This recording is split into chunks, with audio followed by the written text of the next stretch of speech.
Olá, bonitos e bonitas do oitavo ano! Estamos hoje na nossa quinta e sexta aula de História. Ainda nós vamos falar hoje sobre Revolução Industrial, Revolução das Máquinas, o surgimento das máquinas, mudança na vida financeira, na vida econômica da Inglaterra e depois em toda a Europa e as Américas também, né? E depois Ásia e África também, e até a Oceania, né? Mas enfim, nós estamos falando sobre Revolução Industrial, como eu acabei de dizer, e na última aula nós falamos sobre as consequências, no final nós paramos nas consequências da Revolução Industrial, certo? Então lembrem disso. Hoje nós vamos continuar com a Revolução Industrial, vamos finalizar já, acredito que na aula de hoje, nas aulas de hoje, e na última aula nós falamos sobre as consequências. Deixa eu só lembrar, para refrescar sua memória, uma das consequências da Revolução Industrial foi a criação do proletariado, ou seja, a criação de grupos que trabalhavam em fábricas.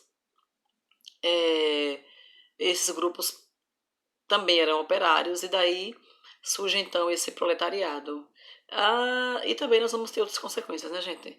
Consequências ruins, né, por sinal, como, por exemplo, horas de trabalho excessiva, né? Pessoas muito cansadas e trabalhando bastante. Inclusive, o último filme que ganhou o Oscar, acredito que foi agora 2020, acho que foi 2020. Ele vai falar sobre essa questão mesmo foi até um filme, acho que chinês, né? Que ele ganhou, vai falar justamente sobre isso, sobre a questão do trabalho, que você trabalha, trabalha, trabalha, você mais trabalha do que vive, né? E aí a gente vai falar, a gente assistindo a um filme desse, a gente volta um pouco e lembra que no início do capitalismo, né, com a revolução, foi isso. Bom, então vamos lá. Deixa eu só aproveitar e quero saber se vocês assistiram os filmes que eu dei, as dicas que eu dei, Malévola e Gigantes de Aço, né? Espero que tenham assistido. Se não, assistam, vocês vão gostar bastante, certo? Bom, tem outro filme que é uma dica legal para vocês também, que geralmente eu peço em sala de aula. É Tempos Modernos, né? Com Charles Chaplin, aquele cidadão pequenininho em estatura, mas grande, enorme, né, em talento, no cinema mudo, por sinal, né, a maioria dos filmes que ele fazia, você não via Chaplin falar, Charles Chaplin falar, mas você entendia muito bem o que ele estava fazendo ali. Mais do que hoje, né, do que muitos atores e atrizes que nós temos. Mas enfim, isso são detalhes, viu, gente? Eu não sou crítica de cinema, então não posso falar muito. Mas enfim, vamos lá então, continuar. Nós vamos hoje continuar a partir da página 110 e nós vamos falar sobre as teorias filosóficas que surgiram nesse período. Que período, professor? Da Revolução Industrial. Primeira teoria que nós vamos ter vai ser a teoria do socialismo, certo? Esse socialismo ele vai dividir-se em dois, né? Socialismo científico e socialismo utópico. Depois nós vamos ter anarquismo, depois nós teremos o positivismo, certo? Então, vamos lá. Primeiro, socialismo utópico, professora. O que quer dizer? Gente, quer dizer utópico, você vai pensar em utopia. Utopia é o quê? É uma coisa que as pessoas dizem assim, você é muito sonhador, nunca isso vai acontecer. Por exemplo, vamos pensar que um dia todos nós teremos o mesmo salário, todos nós teremos o mesmo emprego, a mesma função. Todos nós teremos dois, três carros, aviões e tal. Não, isso não vai acontecer. Então isso é uma utopia, certo? Então, socialismo utópico, porque muitas teorias filosóficas, né, ou socialistas, algumas pessoas diziam que era pura utopia, que não ia acontecer. Embora algumas coisas que eles diziam, algumas falas que eles tinham, acho que seria possível assim acontecer. Mas vamos lá, professora, me diga aí uma das pessoas que fazia parte do socialismo utópico. Nós temos Robert Owen, está na página 110. Nós temos Charles Fourier, aí você faz biquinho porque é francês, né? E nós temos também Saint-Simon, né? Mais ou menos essa pronúncia. Esses três personagens são alguns dos que defendiam a questão do socialismo utópico. O que acontecia aqui, gente? Uma das principais características do socialismo utópico é que eles diziam o seguinte: eles não eram a favor, por exemplo, de uma revolução armada ou proletária, ou seja, uma revolução que fosse para as ruas e tivesse violência. Aí eu concordo assim demais com eles, né? Em tudo que você imaginar, em grau, em número, eu concordo com eles. Beleza mesmo. Se você tem que fazer uma manifestação, faça a manifestação com inteligência, com sabedoria, sem precisar fazer violência nenhuma, certo? Eles diziam também, é, né, eles contestavam a questão do capitalismo, lembrando que o socialismo ele contesta o capitalismo, certo? Deixa eu fazer aqui uma observação. No socialismo, a figura do Estado ele permanece, só que agora o Estado não vai ter tanta controle sobre as pessoas como o capitalismo. Quem é o Estado, professor? É o governador Belivaldo Chagas? Não. O Estado seria a administração financeira, né? Questão tudo que entra, ele administra. O Estado quer dizer isso, né? É um órgão administrativo, né? Da questão econômica, né? Especificamente. Bom, o socialismo diz, não, diz que o Estado continua, a figura da administração continua, mas agora o povo pode participar, as classes sociais participam, todos viverão de formas igualitárias agora, ok?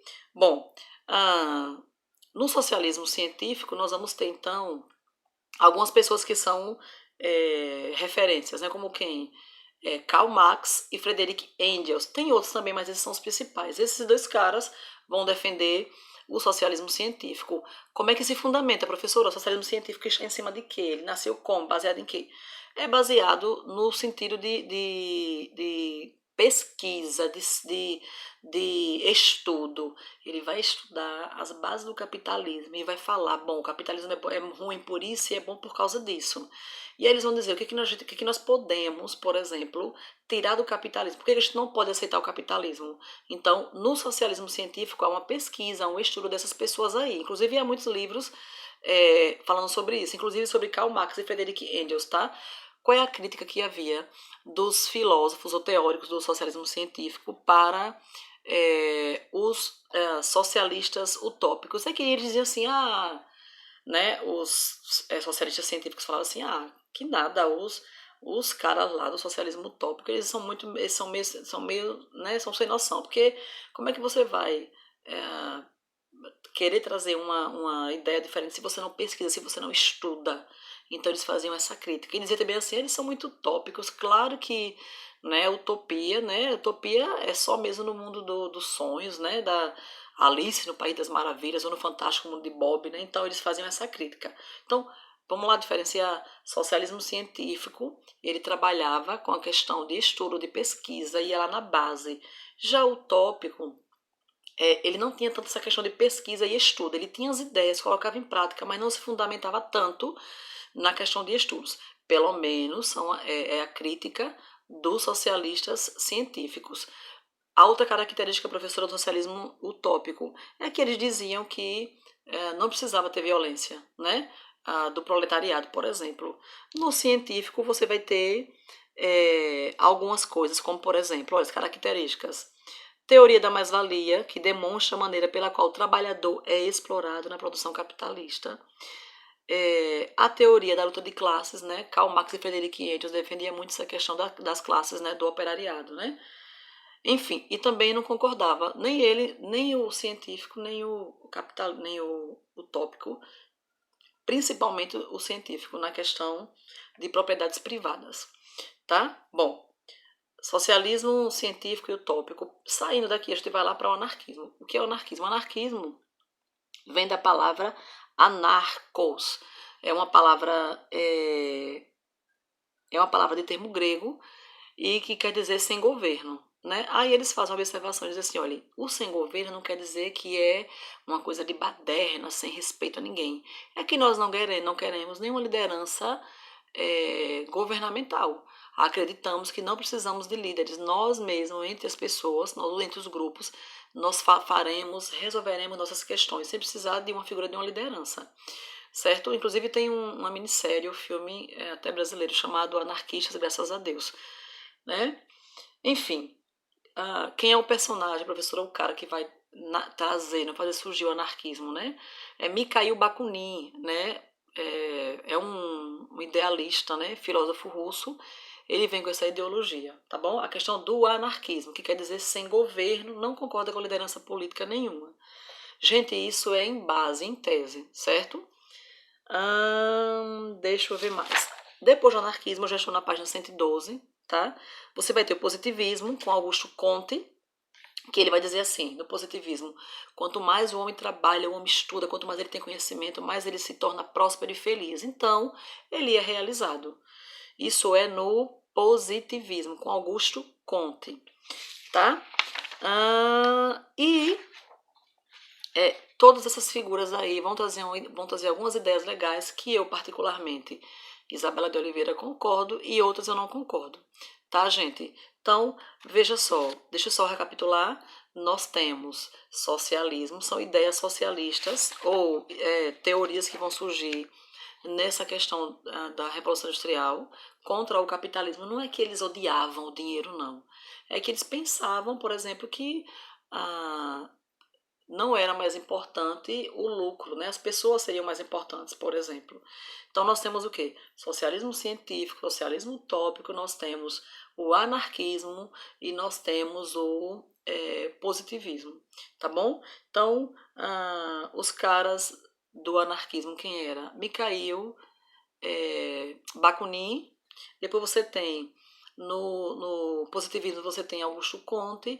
No socialismo científico, você vai ter Karl Marx e Friedrich Engels.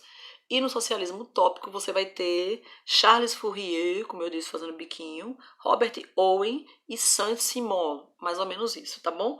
Finalizamos aqui a nossa aula de hoje. Façam a leitura em casa com o material de vocês. Esse conteúdo vai até a página 112. Estudem, leiam, pontuem, como eu sempre falo e tenho falado com vocês, né? Inclusive falei isso na última aula. E aí, qualquer dúvida vocês me procuram no WhatsApp, vocês já sabem. Na outra aula nós faremos então questões e atividades falando sobre essas correntes filosóficas que surgiram, né? Tem algumas coisas aí meio sem noção, mas enfim, o que a gente pode fazer, tá? Assista aos filmes que eu falei e ajudará muito vocês, tá bom? Um cheiro para vocês, né? Não deixem de estudar e nós voltaremos em outra aula. Tchau!